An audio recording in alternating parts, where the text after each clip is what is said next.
Matapos sumikat bilang si Camille sa Batang Quiapo, Yuki Takahashi, napipisil di umano na maging newest leading lady ni Ruru Madrid sa bagong season ng Kapuso serye na Lolong. Pinuri ng mga manonood ang acting ni Yuki sa serye, say nila, damang-damang emosyon at husay.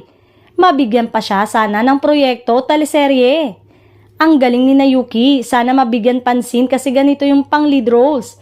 Support ako kung magkakaroon sila ng sarili niyang project. Samantalang, halos hindi nababakante si Ruru Madrid. Pagkatapos niyang bumida sa Black Rider heto't may bago pa na naman siyang teleserye sa GMA7. Walang duda na si Ruru ang isa sa pinaka-importanting Kapuso artist. Kinumpirma na ng mga bumubuo ng GMA7 adventure drama series na Lolong na magkakaroon ito ng Season 2. When it comes po sa Season 2, sa ngayon ay masasabi po namin ay naghahanda na po ang Lolong para po dyan. Abangan nyo yan.